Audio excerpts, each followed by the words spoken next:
So what I really encourage brands to do is to map out the type of data you want to learn about your audience ahead of time. Don't just leave it to whatever, okay, let's analyze what comes in. That's insane. You're just going through, you're sifting through sand on the beach and waiting for something to stick out to you. And you're not a data analyst. Welcome to today's episode of the E-commerce Revolution podcast, where we dive into the dynamic world of e-commerce and uncover the tools and tactics that empower today's emerging entrepreneurs. Our podcast is part of our community with the same name. The community is geared to providing emerging e-commerce entrepreneurs with courses, content, and coaching to help you all launch and grow successful businesses. Check us out at ecomrevolution.co. Let's get things started. Welcome to another episode of the E-commerce Revolution podcast. I'm Ramin, your host. Today, we're diving deep into one of the most critical yet often overlooked pillars of e-commerce success, retention marketing.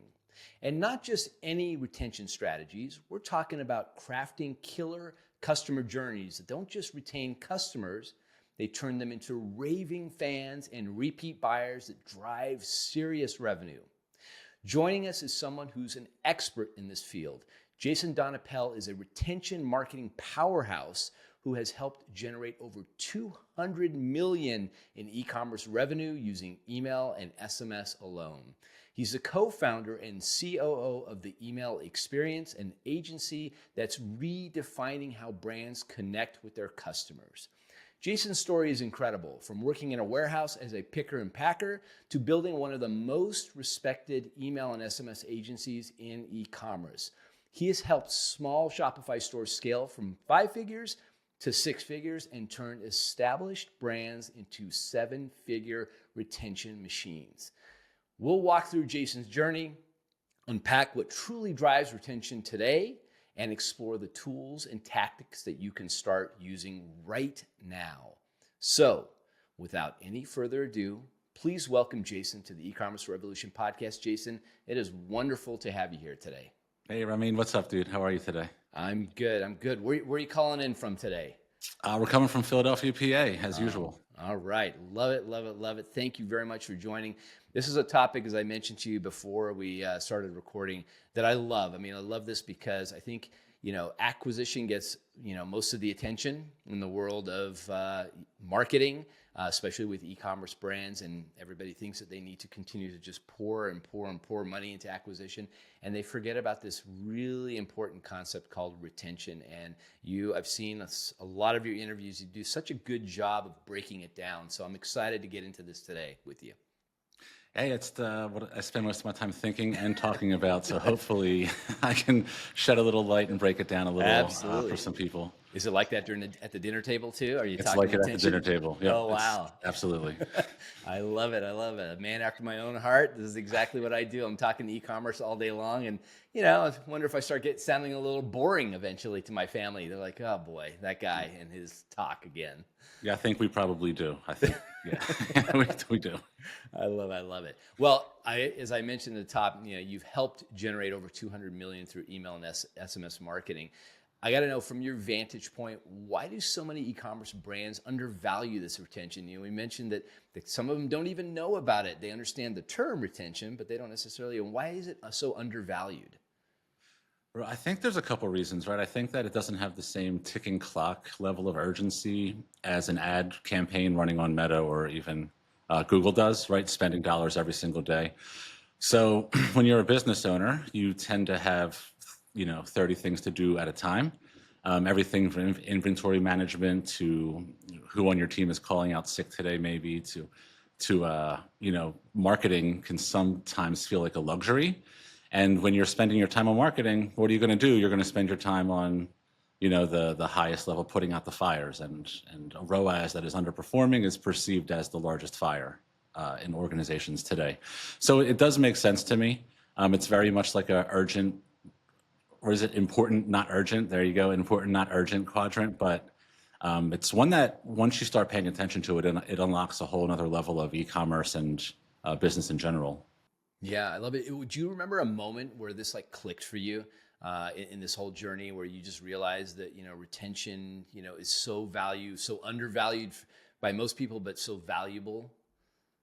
Yeah. Oh, yeah. So I never really thought about it that way, but it was early on, back when I was my first head of marketing kind of gig. So that was the place where I was in the warehouse first and kind of worked my way up. At that stage, we had a lot of channels we were marketing to. Amazon was huge for us. eBay was huge. We were doing Walmart. And then, of course, we had traditional Shopify store, and we were pushing Google keyword ads, uh, Facebook ads, doing the whole thing. Email was a very small sliver of that when I began, just because, again, it's an afterthought with all these things going on. But I quickly was drawn to it because I saw the more the foundational nature of it, right? I saw that Amazon, we had little to no control over. Like, a good month on Amazon was a good month, and I would take credit for it. But oh, it's just kind of, we got the buy box on a couple products, so good at us, good Yeah. marketing, I guess. Yeah. And what I started to see was email was a place. There was no SMS back then, but email was definitely a place where, once we started investing in the automations, especially welcome series, abandoned carts, we saw that, oh, an hour spent here will pay off for me no matter what ad I put in front of it or above, on top of it. So it quickly for me became the hinge that moves the bigger door, the larger door. Yeah. Yeah. Uh, and it's where I started spending more and more time and sort of fell in love with it. The point where I noticed that maybe other people don't think about it, because I was just working in for one company at that point. I didn't have any friends. I wasn't really doing anything outside of this of that one business. So I put a gig up on Fiverr just because I wanted to do more email work. I was really interested in it. And I realized I was the only person with Klaviyo in my title, in the key name, Nice. in the keyword. So it was a gig. I'll create your Klaviyo flows or fix your Klaviyo flows. There was 3 tiers to it. The top tier was like $500, and I just started cleaning up. It was nuts. Like, once a week, I would find somebody who was willing to pay me $500. And I remember I kept going to my wife and just telling her, like, this is crazy, like showing her my phone, like, this is okay. And yeah, that's actually where I met my business partner, who we run Email Experience today. But that's Yeah. really where I kind of made the connection that this is a new thing. And honestly, I still make that connection today. There's Wow. clients that hire me today that are operating in a whole different echelon, like rooms that I never thought I'd be able to do Yeah. this kind of work in. And it's still the same fundamental, no, we have to personalize at this level. We have to collect data here. Like, it's just on a different level with different volume, I guess. Yeah, no, that's very interesting and real smart move there, getting the word Klaviyo, and that was early on in the process. So smart, and we'll tap into and discuss Klaviyo for anybody out there who doesn't know what Klaviyo is. We will discuss that a little bit later on. Tell me, just like, how would you define, so when you're going to pitch a client, I know you guys are talking about email and SMS marketing, but you're probably talking about the bigger picture of retention marketing here when you speak to clients. How do you define it to them, for those who may just like, well, what is this? I keep hearing about this retention. What does this mean? Yeah, so to me, it's audience growth and then audience activation, and it's doing it in a channel that's friendly to you, the business owner, and the audience member, right? I think that even if you have a massive following on TikTok organically and you're getting in front of them, you're largely just relying on that algorithm to not flip on you. And we know that that's Right. just not what happens in the world, right? That's just not the way it works. You can count on that algorithm coming for you eventually. So no matter where your audience is currently, and honestly, no matter what the ascension plan is for your customer, the first order of business, as far as I'm concerned, is to get them onto one of these retention channels. Email and SMS are the most accessible ones. So we spend most of our time talking about them. They're the most actionable, the most kind of built in. Even if you're on a platform like Shopify, right, you can pretty much get them launched quickly. But Messenger, WhatsApp, physical mail, these are all retention channels to me. Any place you can build a list up and message you, when you send a message to a customer, you're getting it in front of their eyeballs, right? You're Right. getting it to them. That's the definition to me. Yeah, yeah, no, that's awesome, and it's interesting. This whole, we work with a lot of these emerging e-commerce entrepreneurs, and especially when they're in the food side of things, they go do a lot of events, right? A lot of in-person events, and they always like, want to capture, I want to give them my social, all my socials so my customers can find me. I'm like, no. Why don't you create a QR code and drive them to your site and get them on an email list and start giving them value at the end of the day. And I think that there's just this misnomer out there that people just think, if as long as they're connected with me on social, everything is good. But as you said, that script can flip very quickly in the world of social, and you have nothing. So why not start early in the process? Would you agree that retention is one of those things you should really start out with from day one? Now, yeah, it's so. I was on I did an interview recently, talking for younger entrepreneurs, like kids who are starting their businesses, and list growth before dollars. Right. At that, at the early stages of business is how I look at it. You need dollars to live. We all understand that. Sure. But you need list growth to live longer. So Absolutely. living today is fine, but having a longer, an extended runway to operate within is something that I really want to build for my clients in the business that I work with. Yeah, no, that's great. Just in terms of, we can get more into the journey in just a few minutes, but email and SMS together. I mean, email is not dead. Email is very, very much alive. But SMS is making a play, and I even have a couple of our entrepreneurs who just use SMS because their brand goes after such a young audience. How do you see those two working together, and do you see SMS maybe one day taking over email in any particular way? Yeah, sure. I think that, I was just actually thinking about the social media, when at the trade show, people want to connect on social media, Yeah. and they can find me. I just thought, what a statement that is. These consumers have time to find, they're going to come find you. Putting the onus on the customer to find you is If a only. tall order. And it's sort of the same way I look at list growth on site, right? It's this binary. Right now you're at a show or you have a website and you have this binary experience for a win-loss condition. They're going to purchase from me or they're not. And then we're winners or we're losers.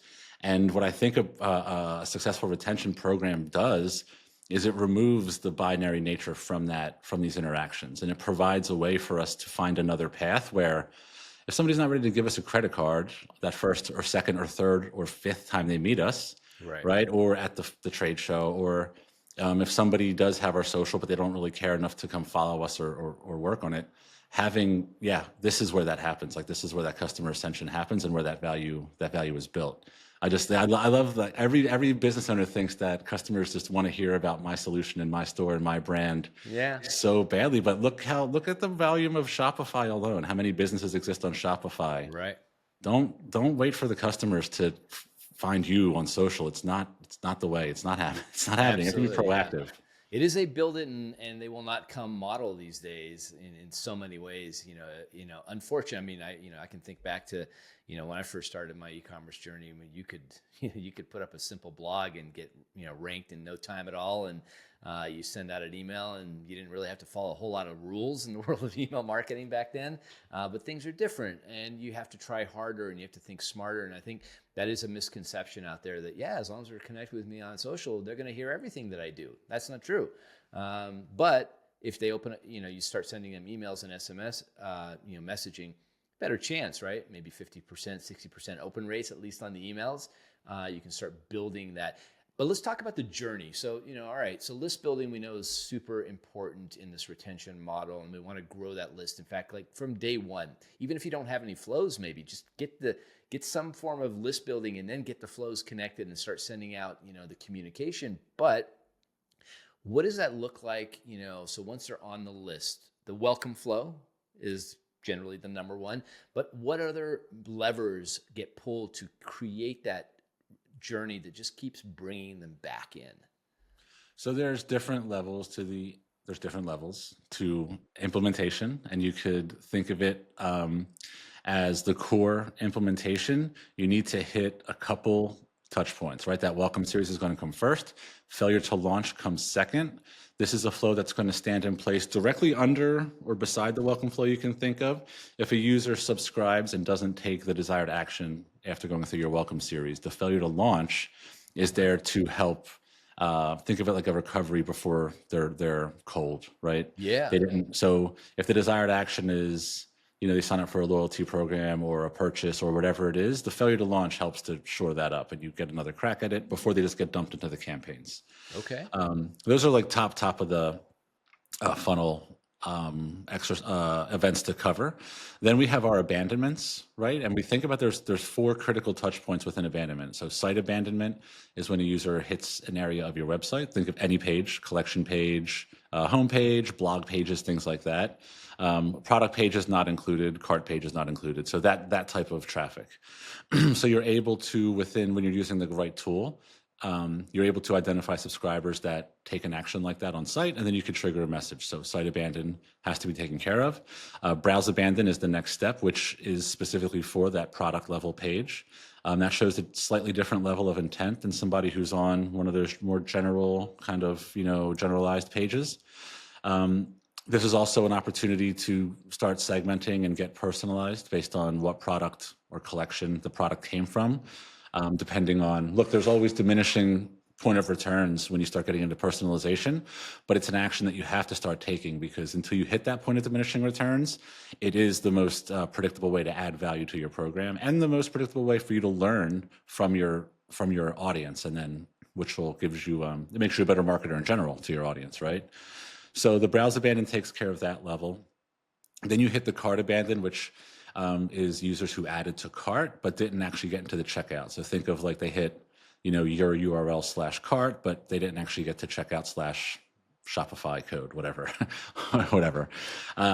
So again, we're just hitting different levels of intent. These are good to personalize touch points for, both because of that level of intent, but because you're getting measurables specific to the journey. Like you're learning how are audience members reacting at the cart level versus the product level versus the site level, and you can test different strategic angles at those different levels and test, if maybe I'll personalize at the product level here and not there. And then finally you have the checkout, which is the one that most people have in place. Actually, if you're on Klaviyo, you think you have an add to cart because they call it a cart abandon, but what you actually have is a checkout abandon. So make sure you check the triggers. And then you're into post-purchase territory, right? At that point, you're hoping that you've got a conversion. You could certainly put in win-backs at this point that are like aggressive win-backs. If somebody's gone through 2 abandons and haven't converted, there's an opportunity to do a step up here and think of a journey to speak directly to that user. Those are things that I try and I've seen success with, and I recommend other people try. But once you're in post-purchase, it's all about creating reasons to keep that communication going, and also understanding a very, very clear picture of what you want, what the brand goals are for the experience. So many times you see a post-purchase just turn into churny sort of bounce back offers, and then we'll give a cross-sell here, and day 3 we'll cross-sell this, and if they don't buy, then we'll and what a successful brand does is they have an actual ascension plan in place for what happens to a customer. What brings a customer from a first-time buyer to a repeat buyer? Is that interaction with loyalty programs? Is that interaction with user-generated content? Is that what is it?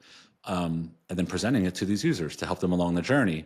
I love the example of Athletic Greens, or AG1, I think now, where their post-purchase journey doesn't cross-sell you there's nothing, there's no CT, there's nothing. It's just use the product, accountability, use the product, here's how you use the product, get the most out of the product. And the reason is that is the churn for them, right? Like nothing they need to combat. If somebody has a half bottle full of AG1 sitting on their bathroom counter, that is churn, right? That is the point of friction that they have to eliminate. So that's what the post-purchase addresses. Thinking about your post-purchase in those terms, and thinking how just creating organic engagement through it will trigger those automations we just talked about, and you'll have some semblance of okay, this is a customer journey working. And then you can get as complicated as you want from that, from that point on. I love it. And that's a great example on Athletic Greens. That's they know their buyer persona. They know that there's a point where people got excited about the offer, jumped in, tried it because they heard it on a podcast, and now they're waning a little bit. They're not working out as much, and they have to encourage that, because obviously it leads to repeat purchases. So that's a really good example. The failure to launch, I got to touch upon it. That's an interesting one. I have not heard too many people talk about that. So let's say there's a welcome flow that has 4 emails in the series. So by the end of the 4th series, you're checking, or the 4th email, you're checking to see if any action was taken, right? If add it to cart, or what are you looking for before you trigger the failure to launch flow? Yeah, so for specific examples, you could, so if somebody adds to cart or does a checkout or something, we have abandons in place to touch all this. So we don't Sure. really have to worry about those too much. Okay. What we typically do here are things like, if somebody goes through this funnel, this welcome series without placing an order at all, and we don't want to dump them right back into the campaigns, which we typically don't. We want to keep some sort of curated experience for them designed for this part of their journey. We'll put them into a failure to launch flow. You could do discount step-ups at that point. You could introduce a discount if you didn't have one as part of your opt-in incentive, which we're seeing more and more success with just getting the discount out of the pop-up and putting it more organically in later on in the conversation. But then we also have brands where part of their ascension plan is podcast exposure, getting them signups on a loyalty program if they have like Loyalty Lion or Smile.io or something. And if you're using a platform like Attentive or like Klaviyo, you have all the data, right? So it's very easy to say, oh, this person went through our welcome series. They did not become a member of our loyalty program. So we're going to trigger our loyalty program failure to launch. So you can have multiple failures to launch depending on what your goals are for a welcome series, right? You could hypothetically say that customers in the post-purchase, but they're still in a failure to launch loyalty program, right? Because they didn't take that action that we also wanted from whatever part. So failure to launch is most commonly off the welcome series, but you can think of it as a little modular. You can drop it anywhere you have a desired outcome. Nice. Well, that's very interesting. I love that, and it gives people, more, I guess, rather than just dumping them into the general list, and starting to send campaigns. Let's talk about personalization in all of this. I know that's a big area for you. I love personalization, but what does it mean, like to smaller brands? Like, I mean, when you don't have any data yet, Right. how do you start executing on personalization? What can they do? I mean, can they do something very simple to get personalization rolling? I recommend doing something simple no matter how much data you have. Okay. I feel like we get lost in this quest for data and we all forget the actual goal of what we're doing here, right? What's the point of all this if we can't make Yeah. actionable, doable personalization? So what I really encourage brands to do is to map out the type of data you want to learn about your audience ahead of time. Don't just leave it to whatever. Okay, let's analyze what comes in. That's insane. You're just you're sifting through sand on the beach and waiting for something to stick out to you. And you're not a data analyst. Maybe, I mean, you're a business owner, so you don't have time to be a data analyst right now. Maybe you can be later. But what I highly recommend is thinking through at the list growth level, immediately when you're growing your list, who is on the other end of this tactic, this pop-up, this opt-in form, this landing page, whatever. What problems am I solving for my audience, and what potential members of the audience are seeing this message, and how do I, this is zero-party data collection, right? What can I learn about them to take the next step? Because as far as I'm concerned, you don't really have any business sending a message until you know something about the person getting it. Like, personalization is looked at as this luxury, but to me, it's a bare minimum. You would not walk up to somebody who walked into your store, not with your eyes closed, not paying attention to anything, and just, hey, like, it wouldn't happen, right? You're going to look at what aisle are they in, what product are they looking at, are they holding a specific book, are they holding up a pair of pants, are they holding up shoes, are they holding up this supplement versus that supplement, like there's context cues you get. And I think about a welcome series the exact same way. I think about a pop-up the exact same way. So what I'm trying to do immediately is gather little bits of information that are going to change the very next message I send. And I don't really care about any other data outside of that. I just don't, because I'm an email marketer and an SMS marketer, and I'll leave everything else to somebody else. Right. So if an example is that if we look at like a supplement brand, you have supplements and you are a supplement with maybe 1,000, 1,500 SKUs that you're trying to take care of. But, you're maybe solving 5 major problems for your audience, right? Maybe you have people with they're trying to solve issues, the chronic pain issues. They have people who are like performance, looking to add on top of what they're already good at. You have people who are like just trying to maintain. You have people coming to you and you can basically understand either through what ad they came in through or what part of the website they're operating on. If somebody's looking at a supplement like a testosterone booster that came in from a VSL for a 60-year-old, like you know who's looking at these pages, and you can start to say, all right, well, I'm going to make a pop-up for that person. I'm just going to assume that this person looking at this calcium page is here for a calcium solution. Great. Now my pop-up is a little different than my competitors, and I'm speaking a little bit more closely to this user who's looking for not just supplements, right? Nobody's buying supplements. It doesn't happen. Right. So then the drop down on the pop-up can ask why calcium, what's up? Why are we doing calcium? Is it, doctor recommended? Like, I don't know enough about calcium to come up with drop down options right now. So I kind of back myself into a corner, but is it bone health? Is it osteoporosis? Like, what are we? And you can learn a lot just from these little 2 pieces of data. By the time we're sending our welcome series, we know we're sending to a calcium, somebody who's looking for a solution in this vertical, in this part of our category, in our catalog. And we also perhaps have this second touch point where it's okay, bone health or, recommended by doctor or, whatever. Yeah. Welcome message 1 is a little bit better, right? So it's going to drive a higher conversion rate, higher revenue. What we typically see is that what we measure for success is literally value per message delivered. So that little thing you see in Klaviyo where it says like you have 1 cent per every, we measure that on a per journey level to see the ones with personalization versus the ones without. And the ones with personalization double up, value per message sent, because you're just taking down, I don't even think of it as marketing as much as just like getting out of the way and creating a better experience. And then you're also able to measure that welcome series by category. How are my calcium people performing in the welcome versus my testosterone people versus my, protein people? Right. Oh, looks like protein people are actually worth $1.65 per message. Let's make sure we pump more money into those Facebook ads versus others. So it becomes the feedback loop that serves everything, and it's just 2 data points and a welcome series and a pop-up, right? Yeah, exactly. Once you start expanding that little thing to abandons, you can imagine how it scales up. Sure. And that in that scenario, if I have many categories that are important, I potentially have several different pop-ups, right? I could ideally. So then I can gauge that. Now, am I asking anything in any other details on that pop-up?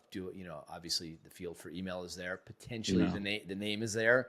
Maybe required, not required. Is there anything else, or would you then recommend if you need to ask more information, you get into a quiz scenario where you start digging in a little deeper? Yeah, I'm very much a less is more. If I'm asking for something like, right, like what problem are we solving for you? Like, we work with a client called Rocky Health. They're in Canada. They're like Hims in the US, right? So men's health. So if we have somebody here for sexual health versus hair loss, we're not asking like, what's your name plus this plus that, right? We're trying to learn a little bit about like, okay, sexual health, great. What is it for? Hair loss, what is it for? And then we just roll into it. Name can come through on a conversion. Name can come through. You're going to have a lot of touch points, right? We're collecting data on abandoned carts. We're collecting data on all those flows that we talked about earlier in the record. And I try to not overwhelm on forms. I try to launch 2 to 3 pop-ups per client, right? Because I feel very strongly that you're probably going to have 2 to 3 unique audiences and then a general catch-all. We're not point of diminishing returns is going to catch up quickly, but until you get there, it's very valuable. Yeah. And here's a question that, I hear all the time. Well, what should I put on my pop-up? Should I just do the good old 10%, 15%, percentage off? Or, I've started to see more content, people offering, PDFs and access to gated content. What are you seeing that works the best out there right now to start that journey? Curation.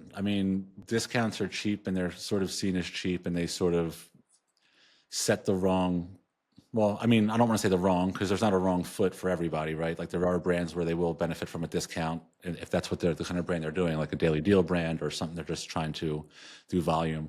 But if you're a brand that's trying to have a customer lifetime value, that's trying to have somebody who's not a discount shopper in your flow, in your in your retention program, I highly recommend finding ways to go as low on discounts as possible, or just, you know, you can always give a discount on their second visit, right? Like you don't have to give it away. So start with like putting your best foot forward. I recommend my clients, and the clients that hire me for consulting specifically know that we work through what I call the brand syllabus, where I'm basically just like, tell me why I shouldn't just go to Amazon and buy this one That's of like interesting. whatever we're selling. And like Yeah. we have to work through compelling reasons of what is your unique, what unique value are you bringing to the space, what makes you better, and then that forms the basis of what our pop-up is. That forms what our welcome series is going to be. If it's our manufacturing process, then we're going to be very heavy on that, in the pop-up. You get a Yeah. behind the scenes look at tour our facility, and then if it doesn't work, we'll try a discount on the next, Sure. free gift with purchase, like free shipping with first order, Right. Right. Well, leave so leave your prices alone as much yeah, as possible. I agree. I agree. It's got out of hand. I think this is easy. It was just the easy thing to do. Just again, going back to the pop up, the beginning of the capture, being the most, I would say probably one of the most important parts of it, because if you don't have a list, you have nothing to work with. What are you seeing completion rates? Are you looking 5%, 10%? What are we looking for in terms of people getting on the list from the pop up? Yeah, probably anywhere from 7 to 10% for email, and Okay, then we see like half for SMS generally, like interesting. Okay, for opt-in rates. And then on the back end, you're seeing that the welcome series is the highest performer in terms of revenue and engagement, typically. yeah, Sometimes abandon creeps up there.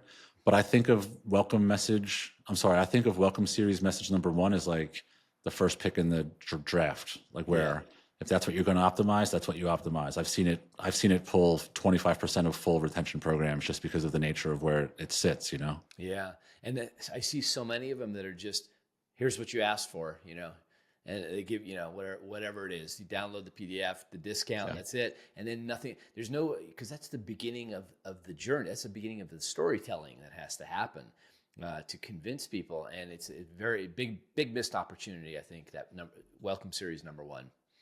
No brand Interesting. syllabus. Yeah, no brand, exactly. Very well put. I love that. I love that terminology there. A lot of times refer to the buyer persona, but I like the syllabus because it's a good question to ask. Why can't I just go to Amazon and just buy it? Because Amazon's convenient, right? What makes you different? Everybody thinks they're different, but convince me as a shopper that this is a different experience here. And convince me fast, right? You think Yeah, when you're driving traffic to your Shopify stores versus Amazon, you have to build a whole nother level of credibility because you're yeah, not Amazon. I mean, you think like you're playing with live ammo, right? You're spending money on traffic, you're driving traffic. This is not this I isn't love sample it. or test data you're playing with. Right. Yeah. So until you have a proper way to get users from this sort of paywall state, I think of them as like behind a paywall when I have to go to Facebook to talk to them, and moving them to email SMS is how you kind of get around that. Yeah, no, love it. Live ammo. Yeah, I mean it's a real thing. I mean we're spending money to drive people there. We better do something with them, and we better do it quick. Yeah. So that's good. Now all these things we've talked about, I can see that those who are listening, maybe especially if this is their first time into this area, there's going to be a feeling of I'm overwhelmed. Wow, he just mentioned personalization and segmentation, and I got to build pop-ups for all these different categories. Oh my God.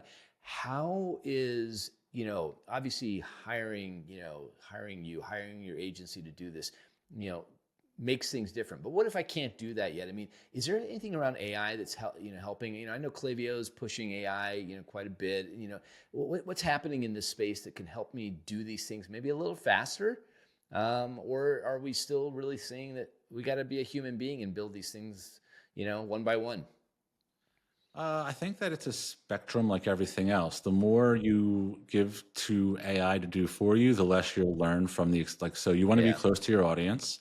When you're building and sending your messages yourself, you know what you're doing, but also you don't have time to build. So you need to find that happy medium of how much can I automate and still have that in the weeds sure. kind of feel for the business.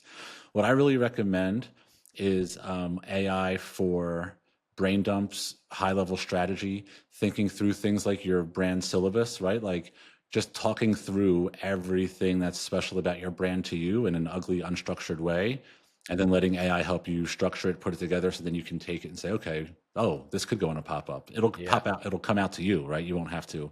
The exercise is just spending time in the thought of what your business is Sure. providing, and it'll come clear. And then I would recommend launch one pop-up. Like if you have any level of email SMS running right now, you have a pop-up on your site. It's probably just the exit intent. It's fine. Just launch one more.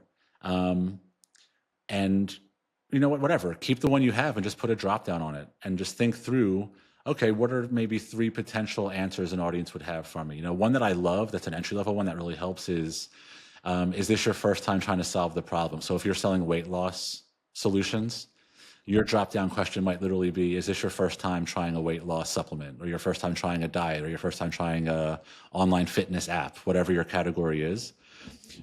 Because this type of data will change the next message you send to this person, right? You think of somebody who's brand new to weight loss supplements, you need to sell them on like the validity of the space. Like weight loss supplements are okay. You've never done this before. Here's why they work. Here's why they're good. Here's why we're good. Somebody who's coming through their 3rd or 4th supplement and you're just the next one on the list that they have to try, that's a different sales cycle. That's a whole different bullet point from the syllabus to pull, right? You need to convince them of why you're better in the space that they already understand. Different message. So that's a really actionable and tactical way that can be kind of reskinned to fit a lot of different stores, I think, if you think about your customer and whatever it is. And it can right away give you 2 little paths and just build a little welcome series for each. Don't even, and watch it happen. It becomes really interesting. It's not that big of a lift. And by the time you start having heavy duty work to do, your retention program will pay for somebody to come in and do it for you. That's awesome. I was funny. I was watching somebody, one of my kids sent me a link from TikTok. Check this out, Dad. It was a brand that complete meal, basically, like you drink it, complete meal, and I loved their pop-up because their pop-up wasn't about giving money, it wasn't about giving me a discount. It was about explaining to me, you want to learn, is this your first time understanding what a complete, meal is? And I'm like, that's great. So I want to know more. Like, all right, I get the concept of a complete meal, but why, why this? And I think that was, really good. And sure, got my attention, and they didn't even offer me any money off. And the thing was very expensive. So a brilliant way. Any examples just in, the brands that you've worked with, like those success stories that you can point to give the audience out there, like that encouragement, like, yes, a couple of these things that we just did worked brilliantly? Oh, sure.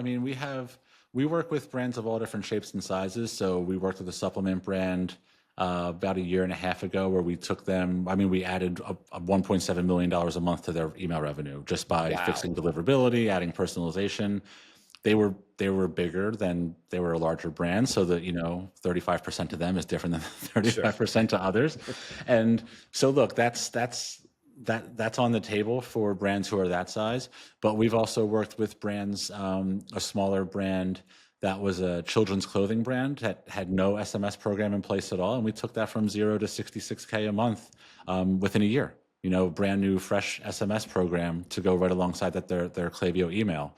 So Rocky Health, which I mentioned, they saw the increase of message per recipient in the journey flows doubling right there. So it takes what already works really well when you think about it, and you take this approach. And what I really believe in is like capturing the momentum of what's already happening in a business or in an environment, right? And we already know that in a welcome series and an abandoned cart, if we create these touch points, they will succeed. Like we know that, we just understand that part of that's just how it is right now until further notice, like until things change. So the next step is to say, if we can just bring a little bit of actual doable personalization to them and capture that momentum that's already existing, that's where we see these incredible outcomes. And then when you can say like, well, we added a brand new browse abandonment to a store who didn't have it at all, plus we put personalization in it, that's when you get like a, whoa, 20K a month lift just out of nowhere. So every touch point you add is an opportunity to increase revenue for your business, but also like think of it as just creating that customer ascension plan, and it's creating a better experience for your user. It just is at the end of the day. Right, right. No, that's well said. I think that one other area that people get hung up on are the tools. What do I Yeah. need? And obviously, we've mentioned Klaviyo, and Klaviyo being one of the powerhouses in the world of email and SMS marketing. But retention is not just email and SMS marketing. What's a good tech stack? I mean, loyalty is in there too. What else would you layer on, even if you're not necessarily being, as an agency, being the ones who bring that into the mix? What would you recommend to clients? Yeah. What's the whole gamut? Yeah, I love this. So I would actually use Attentive for my email and SMS. It's like if I was drafting a new team from scratch, Yeah, if I was building yeah, around a quarterback. All right. So exactly. I would probably take Attentive for email and SMS. I like their data structure. I like the way that they ID people on site. I think they're really effective there.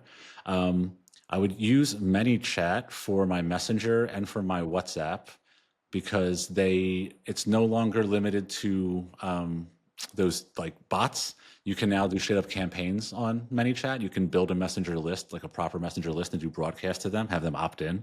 So that's working really well, especially for brands like in the CBD, THC, who can't operate on the SMS range. If you're boxed out of SMS because of compliance or regulatory reasons, ManyChat Messenger, ManyChat WhatsApp is a really, really good play for you for that short text kind of experience. Physical mailers, I like Post Pilot because it connects really well with Attentive and Klaviyo and Shopify, so it just plays really nicely. Um, I think that's all of them, right? I use Supabase a lot for databasing. Okay, all If right. people like that, I don't know Yeah, if anybody else will use that. yeah. I love a post pilot. The new old thing, right? Love it. Yeah, it's such a genius thing, and honestly, like every time I get something in the mail from a brand, and I can tell immediately that they've used Post Pilot, I want to look at it because they look nice, and it's unusual. It's not, we're back to, I guess, maybe 10 years from now, email might be unusual. Maybe if you get an email from a brand, you'd be like, oh wow, look at Yeah. that, that's amazing. But I think that's a phenomenal tech stack. I love that mini chat too. They've ManyChat. been around for a long time. I ignored them for a couple years when Messenger died for the first time, but it's back on my radar and it's a really good thing. Especially for those brands who can't operate on SMS. Wow. No, that's brilliant. And yes, for regulatory reasons, yes, those brands need to absolutely be looking outside of that.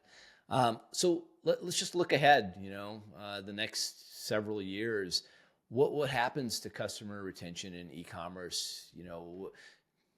Does AI become more prevalent? Does this process become easier? Do we still need to have our head down there and building things with intention? Like, what does it look like to you?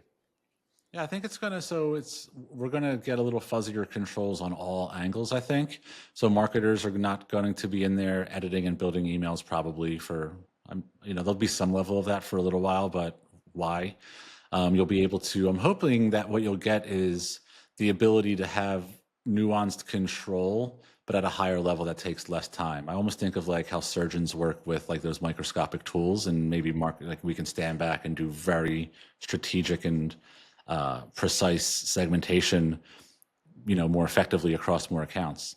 Um, I think that inboxing will get more challenging as inbox providers use AI more and more to, boost up deliverability, which I think is going to be a really positive thing for the space in general, helping bring email back to. I don't think email's in a bad spot, but I think a little bit of polish, a little bit of cleaning around deliverability, Yeah. making it harder for bad actors for cold email or stuff like that. Sorry, guys, but it's better for the end user. It's better for the customer at the end of the Sure. day. And you guys will figure it out too. You guys are really smart. You'll figure out how to Yeah, get they'll around they'll it be anyway. two steps ahead all the Yeah. time. And then I think on the consumer side, it's going to change their level of control, right? Because I think more and more our emails will be read by like a customers like AI representative in their inbox, and we'll get a summary of, oh, here are the emails you should look at today. And you'll have to be optimizing your messages and your segmentation for like, all right, we have to make sure their AI tools recommend the Wow. open, or we're not going to get the open. So it's this little step back, another layer of abstraction, I think, between us and the consumer. But it Yeah. can be accounted for, I think, and it should be fun. That's interesting. That's sort of, I guess, the world of SEO is going through that too. How do we How do we get the AI overview to pay attention to us, right? The summary of everything. So now all of a sudden you look at it on the email side, and you have this summarization that you have to try to, Yeah. convince the bot that's summarizing, hey, we've got something good. Your Yeah. person really wants to know about this. Yeah, if anybody figures out like prompt injections that work, let me know. Like before they figure out how to, we could all game the system for a little bit until they shut us down. Oh yeah, those and I feel like that's even moving faster, right? You just can't do things for too long Yeah. before they figure it all out. Very interesting. Well, I mean, this has been phenomenal. Lots of great insight in here. I love the tools, the journey, just, and simplicity, I think, at the end of the day. And most importantly, I think, start. Don't wait. This is not hey, let me go get a bunch of traffic first, and then I'll build out my retention model. No, build it on day one, and you do it in phases, and you'll have something there and drive everybody to get on your list. Social media is fine. It serves its purpose, but you don't own that customer at the end of the day. So I think that's very important. Well, tell me, I always like to ask this question in this day and age. I don't know, maybe a year from now, I'll ask a different question, but I like to know, you probably use AI just in your personal life and in your business life. What's something that you've done recently that made you stop in your tracks and say, wow, I can't believe this thing just did this? So I started using, I've been looking to get better at dev, like coding. So I've been bouncing through these AI coding tools, Cursor, all these big ones. And I recently started using Anthropic Claude Code, where you install it directly into your file, so you work with it in the terminal. And I've seen that do some things that have like blown me away into like, oh, what year is this? What world do we live in? I love it. I think it's incredible. I have a different view of AI than other people. I don't think it's going to cause the shrinking that everybody's feeling. I think it's going to expand. Like I just think of like the people who are going to be able to afford custom software for their businesses that just couldn't, like the landscaper who's going to be able to afford custom CRM tools for their specific needs. And I just think it's going to be, software is going to be so more widely available for people now. I'm really excited about it. Yeah, it is very exciting. Almost until you get to that place where there's so much software that you don't know which one to pick. Just make your own. Like that's the thing. There'll be no more picking. Yes, no more picking. I want a little bit of this and a little bit of that put together to make. It's like ordering a home from Sears, and you're picking like your faucets and this is my home now. Yes, I love it, and nobody else gets to touch it. Nope. And you're not even trying to market it anymore. It's all yours. No, it's not for sale. It's just for me, for me and my painting company or whatever it is. That's an interesting insight. I like that, and from the coding, I always try to get my kids. I'm like, you got to pay attention to this. This is all of this. You have to. I think schools tend to come down on the kids for trying to use it, which I have mixed feelings about that because it is such a great tool. But I can see how kids can use it the wrong way too. It's okay. They'll figure it out. We all use computers the wrong way for a while. Like it's all part of learning it, dude. Like said. That's the yin and yang. Let the kids figure it out. Let the kids figure it out. I love it. Well, Jason, this has been packed with great information. Thank you so much for coming on and talking and helping us understand, how to build a retention, first of all, what retention marketing really is, how to build a strong customer journey. And I think at the end of the day, if you stick to in that syllabus, I'm feeling like you need to write some code to have that, have your own program that creates syllabus. Yeah. Maybe syllabus for somebody, because that's huge. That's a huge part of this. Taking the step back and understanding first. Yeah, I mean, what do I bring to the table? Right. Yeah. No, I love it. Well, thank you very much. You just take a moment, Jason. Just tell everybody, where can they find you? Oh, so jasondynapel.com, and then I go on LinkedIn now and again. It's pretty much it. Great. Well, we'll put those in the show notes. Make sure everything is linked up, and you've got a lot of great content on your site, and we'll definitely link to that as well. So thank you very much again for coming on to the E-Commerce Revolution podcast. Hope you have a wonderful rest of your day. And for everybody else who's listening, thank you very much for listening today. Make sure you check out our free e-commerce growth community at ecomrevolution.co, not .com, but .co. And feel free to subscribe at YouTube for great podcasts like this with great guests like Jason today. So thank you very much, everybody. See ya. All right, that brings us to the end of another episode of the E-commerce Revolution podcast. Don't forget to check out past episodes, which are all available on demand on YouTube and wherever you listen to your podcast. Ready to join the revolution? Become an exclusive part of our growing community of emerging e-commerce entrepreneurs at ecomrevolution.co. Until next time, see ya.